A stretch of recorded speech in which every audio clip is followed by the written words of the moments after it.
sure that we work together towards serving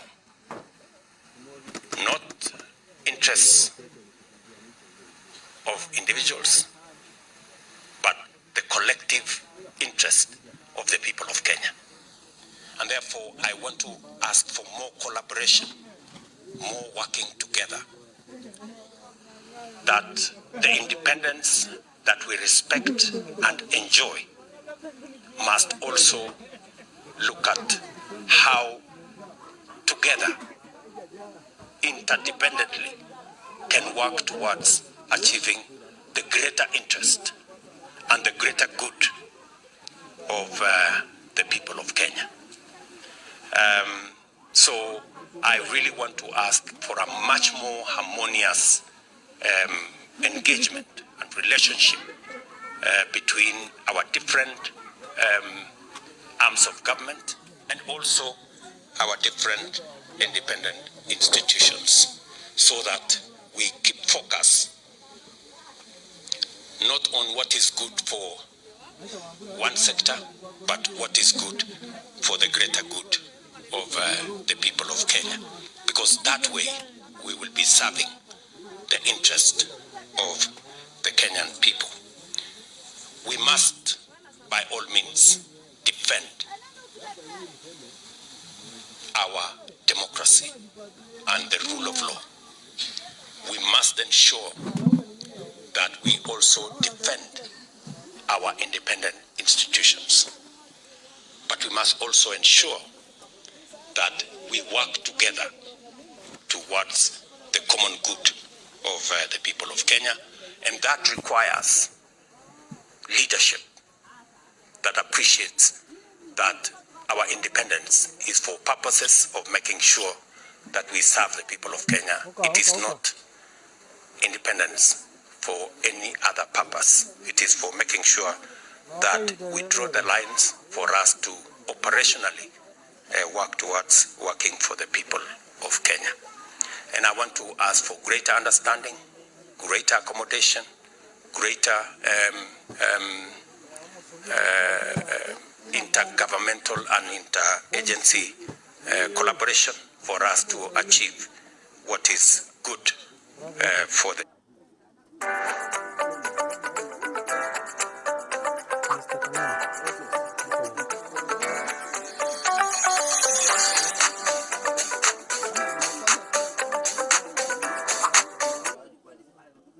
people of Kenya without necessarily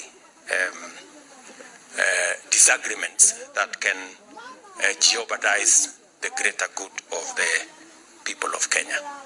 So with this, I am very confident that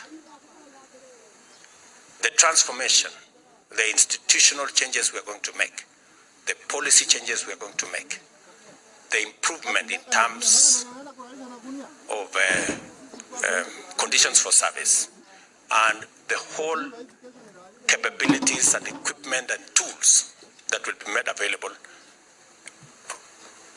to our security sector will help in making sure that our country continues to be a country based on the rule of law, and that also protects our democracy and the rights of every Kenyan.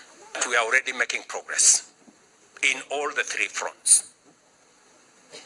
On the reform front, we have legislation that is already in the House. We have legislation that has already been proposed. I want to encourage the implementation team to expedite the formulation of the different policy that have already been worked on, to complete and brush some of the legislation that has been proposed, so that we can engage Parliament in the shortest time possible.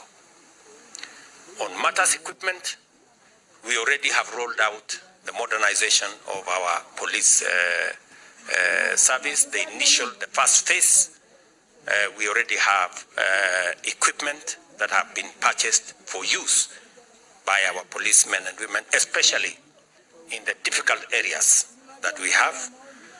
And that process is ongoing. I committed that we're going to have a 20 billion shilling program to modernize our police. And now we're going to include the other two services as well, the prisons and the NYS, so that we give them the necessary tools for them to discharge their responsibility. I'm very happy that we have started this process. The first deliveries have already been received, and I just want to commit that we are committed to making sure that that process gets to its logical conclusion. Let me also say that we have concluded the procurement of the first 1,000 e-vehicles that will be used by our police and members of the National Government Administration. It is part of our response to making sure that even as we transport or improve the mobility of our men and women, we are also responding to matters climate change and making sure that we are aligned with the requirements of e-mobility. Let me also say that along the same area of making sure that we are equipping these services, already there are houses that are complete. In fact, I was being asked to go and open some for our policemen and our prison service and our National Youth Service. And the Ministry of Housing tell me that in our institutional housing program that we are undertaking under our housing agenda, 32,000 houses are being built for our security services, from the military to the NYS to the National Police Service and to the prison service. And I want to ask the PSS responsible here to make sure that they are in tandem and in line and in collaboration with the Ministry of Housing so that we can provide decent housing for our security men and women. We are aware that in some cases, some of our prison officers live in houses that are not so different from the prison itself. Because if an officer is living in a mud house, you know, the difference between a mud house and a prison is very small. And that cannot be the case. And that is the reason why we extended our housing program to include institutional houses for our military, for our police, for our NYS, and for our prisons. And I want to ask the three services to provide the land, and we are going to work with you. Already, our focus is to build 32,000 units for our security sector. We know that that is not adequate, but it is the first step as we modernize our housing program for our security agencies. And therefore, we want to match our word with what we are doing so that this sector that provides and underwrites our collective security and stability as a nation is better resourced to be able to discharge their mandate. Let me also say that as we move forward with these reforms, I want to urge each one of you to be fully on board and to join in mobilizing the people of Kenya to take part in this transformative journey. The success of these initiatives does not just depend on the actions of the government, but also on active participation and strong support from every segment of our society, from policy and strategic leadership to local community leaders, and from our brave men and women in uniform to the citizens that they serve. Out of the realization that everyone has a role to play, we shall employ an all-of-society approach to the implementation of this strategic framework. Let us therefore work closely together and complement one another to create an environment where our police, prisons, and youth services are not only respected and trusted by the people, but also integral to the communities that they serve. This is how we shall build a future where these institutions symbolize integrity and justice.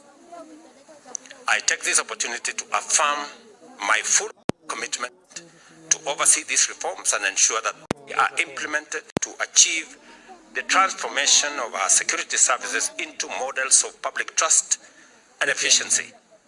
Together, we have an opportunity to collaborate and to make sure that these reforms go beyond mere changes in policy and deliver meaningful improvements that will endure and inspire generations that will come after us. And I want to respectfully ask all the other arms of government, our parliament, our judiciary, independent institutions, to support these policy changes that we are making to our security sector, because the security sector is the guarantor for our democracy and rule of law. It is not possible for us to enforce the rule of law and to guarantee our democracy if our security sector is not up to its responsibility and mandate. And therefore, a whole of government approach in reforming our security sector, making sure that the institutions in our security sector have the requisite institutional backbone and framework to support its modernization, and the requisite tools and capabilities to undertake this huge and sacrosanct responsibility, but also the men and women who serve under terms and conditions that inspire them to discharge their responsibility. It is our collective duty as a nation to support, because our democracy is dependent on respect for the rule of law. And the rule of law is guaranteed by making sure that we have men and women who make sure that each and every one of us keeps to the straight and narrow and respects the rule of law. A country without respect for the rule of law will not and cannot guarantee itself as a democracy. Democracy runs on the engine of the rule of law, and that is why it is necessary for us to collectively and as a society and all arms of government support the security sector in making sure that they have the requisite capabilities to be able to undertake the responsibilities that they have been assigned.